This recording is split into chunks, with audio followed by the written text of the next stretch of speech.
अस्सलाम वालेकुम लिसनर्स, मैं हूँ आपकी होस्ट नीलम और नीलम आपको अपने चैनल में वेलकम करती है। शुरू करते हैं आज की वीडियो अल्लाह पाक का नाम लेकर, जो इंतहाई आली रुतबा और बहुत जलीलुल कदर है। और मैं अल्लाह पाक से ये उम्मीद करती हूँ कि मेरे सभी सुनने वाले हमेशा शाद और आबाद रहें, आमीन। लिसनर्स, आज की कुछ स्टोरीज़ जो कि हमारे रेगुलर सेंडर्स ने हमसे शेयर किया, और कुछ लोग मुझे कहते हैं कि आप नावल स्टार्ट करें। तो लिसनर्स, मेरे चैनल पे नावल बिल्कुल भी स्टार्ट नहीं होगा। मैंने एक दफ़ा ही नावल स्टार्ट किया था, जो कि मेरे लिए काफ़ी मुश्किल काम है, और मैं दोबारा नावल बिल्कुल भी नहीं करूँगी आप लोगों के साथ शेयर। इसलिए प्लीज़ आप मुझे ये सजेशन मत दिया करें, क्योंकि मेरे चैनल पे नावल्स शेयर नहीं हुआ करेंगे। बढ़ते हैं आज की स्टोरीज़ की तरफ। पहली स्टोरी हमारे साथ शेयर किया हमारे रेगुलर सेंडर वकास अहमद ने। वकास बताते हैं कि ये जो स्टोरी है ये उनके गांव आज़ाद कश्मीर की है। उधर कुछ बच्चों का ट्रिप था, जो कि कहीं आउट ऑफ सिटी जाना था, वो भी कोई पहाड़ी इलाका था जहाँ पे ट्रिप जाना था। बच्चे और टीचर सारे बहुत खुश थे कि हम लोग ट्रिप पे जा रहे हैं, और सारे अपनी अपनी तैयारियों में थे। खैर, वो दिन आ गया जब उन्होंने ट्रिप पे जाना था। वो एक पहाड़ी मकाम पर गए, वहाँ पे उन्होंने कैंप लगाया और उनका 4 दिन का स्टे था। जैसे ही वो उधर पहुँचे, रेस्ट करने के बाद नेक्स्ट डे बच्चे और टीचर्स पहाड़ी मकाम की तरफ चले गए। बच्चे तस्वीरें बनाने लगे। जैसे ही बच्चों ने तस्वीरें बनाई तो बच्चों को किसी ने आवाज़ देकर कहा कि जल्दी करो, हमें आगे भी जाना है। बच्चों ने जल्दी से तस्वीरें बनाई और टीचर्स के पास गए और कहने लगे कि आपने ही तो बोला था कि जल्दी वापस आओ, हमने तस्वीरें बना ली हैं, चलिए अब आगे चलते हैं। जिस पे टीचर्स ने कहा कि हमने तो आप लोगों को बिल्कुल भी नहीं बुलाया, शायद आपकी गलतफहमी हो। टीचर्स बच्चों की बात मानने को बिल्कुल भी तैयार नहीं थे। खैर, अगले दिन नेक्स्ट डे रात को सारे सो रहे थे, तो बच्चों जो टीचर्स थे उनको फील हुआ कि जैसे ढेर सारे बच्चे बाहर बहुत ज़्यादा शोर मचा रहे हैं। उन्होंने कैंप से बाहर देखा तो बाहर बच्चों का नामो निशान तक नहीं था। उन्होंने बच्चों के कैंप में देखा तो बच्चे सो रहे थे। बहुत ज़्यादा हैरान हुए, और थोड़ी देर के बाद उनको यूँ महसूस हुआ कि जैसे बच्चों के कैंप की तरफ चहलकदमी कर रही। टीचर्स ने बाहर से देखा तो बच्चों के कैंप की तरफ कोई भी चहलकदमी नहीं कर रहा था। टीचर्स ने ये चीज़ ठान ली कि हमें रातों रात घर से निकलना होगा, इससे पहले कि वो जो भी माहौल का ये बच्चों को नुकसान दे, हमें यहाँ से जाना चाहिए, क्योंकि ये एक असीबी अदब है। उन्होंने उसी टाइम बच्चों को जगाया और वो वहाँ से चले गए। वकास कहते हैं कि ये उनके गाँव आज़ाद कश्मीर का सच्चा खौफनाक वाक़या है। थैंक यू वकास, आपकी स्टोरी बहुत अच्छी थी, हमें बहुत अच्छी लगी। बढ़ते हैं आज की दूसरी खौफनाक स्टोरी की तरफ। ये भी वकास अहमद ने हमसे शेयर किया। वकास बताते हैं कि ये भी स्टोरी आज़ाद कश्मीर की है।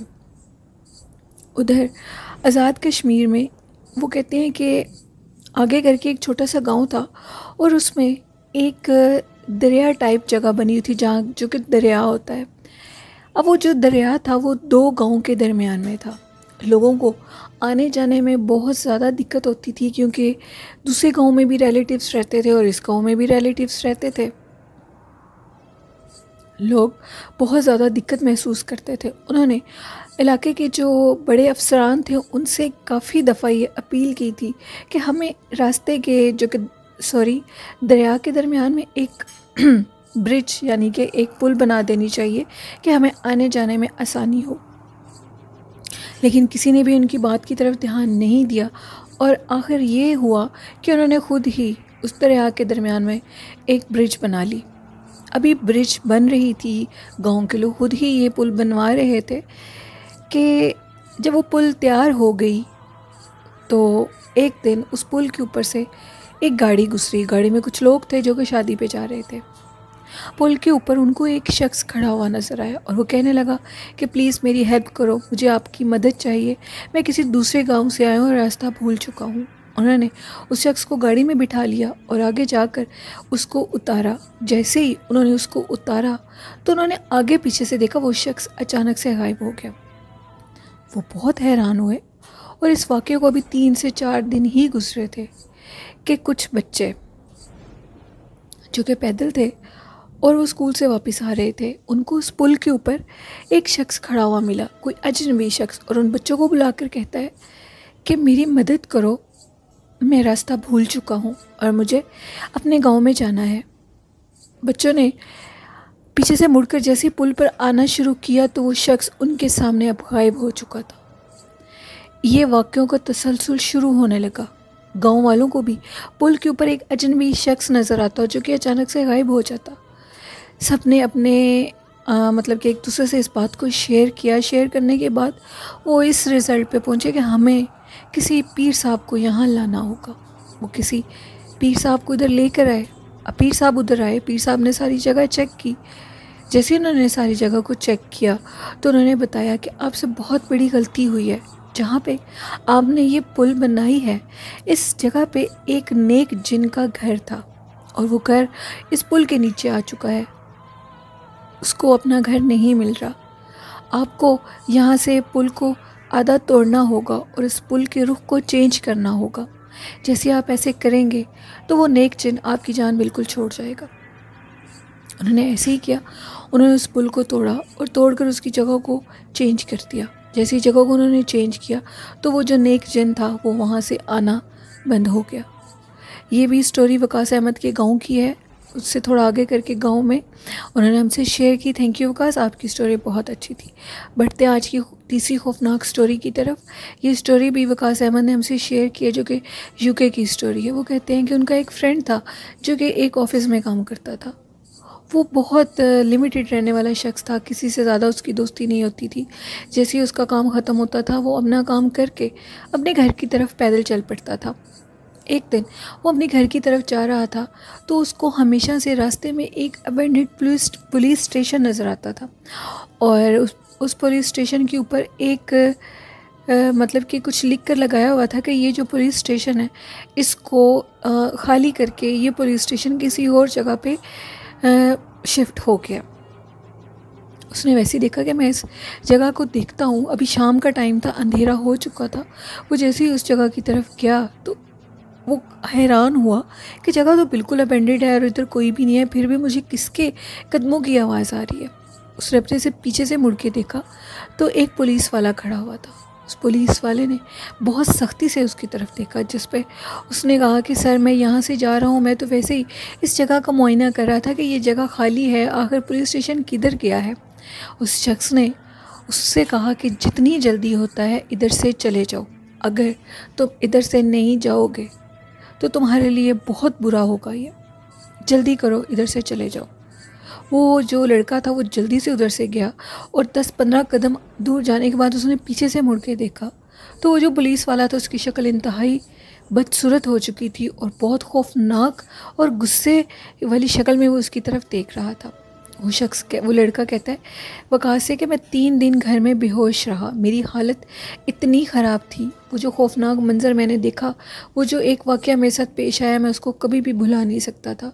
न जाने वो जिन था या चुड़ैल थी, वो जो भी चीज़ थी वो बहुत खौफनाक थी। वो इतनी खौफनाक थी कि मैं आपको बता भी नहीं सकता। और वो चुड़ैल थी या जिन था, वकास कहते हैं कि वो मेरा फ्रेंड इतना ज़्यादा डर गया, वो 3 दिन बेहोश रहा और उसके बाद उसकी बिल्कुल भी हिम्मत नहीं हुई उस अबेंडेड पुलिस स्टेशन की तरफ जाए। और वकास बताते हैं कि वो यूके में वो जो पुलिस स्टेशन है वो इसी वजह से उन्होंने खाली कर दिया था कि वहाँ पे बहुत ज़्यादा पैरानॉर्मल एक्टिविटीज़ होने लगी थी और जो कैदी थे उनको वो चीज़ें बहुत ज़्यादा सताने लगी थी। कैदी पागल होने लगे थे, इसलिए उन्होंने उस पुलिस स्टेशन को वहाँ से चेंज कर दिया। थैंक यू वकास, आपकी स्टोरीज़ बहुत अच्छी थी, हमें बहुत अच्छी लगी। इसी तरह आप रेगुलर हमसे स्टोरीज़ शेयर किया करें, हमारे लिसनर्स को भी आपकी स्टोरीज़ बहुत अच्छी लगती हैं। बढ़ते हैं आज की चौथी खौफनाक स्टोरी की तरफ। ये स्टोरी हमारे साथ मोहम्मद इस्लाम ने शेयर किया है। वो बताते हैं कि ये स्टोरी बिल्कुल सच्ची है और उनके साथ ये वाक़या भी पेश आ चुका है। ये स्टोरी उनकी एक फ्रेंड की है जो कि ओल्ड जद्दा में रहता है और अभी भी वो उधर ही रहता है। मोहम्मद इस्लाम बताते हैं कि उनका जो फ्रेंड है उसने जो घर लिया था ओल्ड जद्दा में, जो घर हैं वो 100 साल, 150 साल और 200 साल की हद तक भी पुराने हैं और लोग उधर रहते हैं। उसने एक घर लिया और उस घर में शिफ्ट हो गया। जैसे ही वो उस घर में शिफ्ट हुआ उसके साथ अजीबो गरीब वाक़यात पेश आने लगे। जब वो रात के टाइम खाना बनाता था और खाना खाने लगता था तो खाना आधा गायब होता था। जब सोने लगता था तो बाहर अजीबोगरीब किस्म की चहलकदमियाँ होने लगती थी और लाइट्स ऑन ऑफ होती थी, कोई फ़ैन को बंद कर देता था, कभी ऑन करता था। वाक़यों का ये जो तसलसल था ये उसके साथ पेश आ रहा था। लेकिन एक दिन उसके साथ ऐसा वाक़या पेश आया जिसके बाद वो इतना डरा कि उसके दिल की जो धड़कन थी वो ऑलमोस्ट बंद हो चुकी थी। वो कहते हैं कि मैं सो रहा था और मैं अपने घर में अकेला रहता था उस फ्लैट में।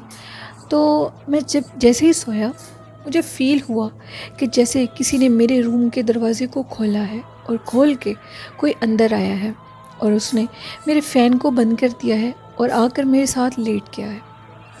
वो कहते हैं कि पहले तो 5-6 मिनट मेरे दिल की धड़कन इस तरह थी कि जैसे मेरी जान निकलने वाली है। मैंने अपने आप के ऊपर काबू डाला, मैंने आयतल कुर्सी को पढ़ा और उठा और मैंने लाइट को ऑन किया। जब मैंने बेड की तरफ देखा तो बेड पे तो कोई भी नहीं था। जैसे ही मेरी नज़र दरवाज़े पे पड़ी तो दरवाज़े को कोई खोल रहा था और मुसलसल बंद कर रहा था। वो इतना ज़्यादा डरे और भागते हुए वहाँ से अपने पड़ोसियों की तरफ चले गए। वो कहते हैं इस मोहम्मद इस्लाम कि मुझे नहीं था पता इन बातों का और मैं अपने फ्रेंड के पास रहने के लिए चला गया। जैसे ही मैं उधर जाकर लेटा, उस रात मैं अपने फ्रेंड के साथ था और मैं लेटा उधर जाकर तो उसके जो रूम की लाइट्स थी वो ऑन ऑफ होनी शुरू हो गई। पंखे को कोई बंद करता था, कोई ऑन करता था, कोई खाना खा जाता था, कोई बाहर चलता था, कोई अपने होने का एहसास दिलाता था लेकिन सामने नहीं आता था।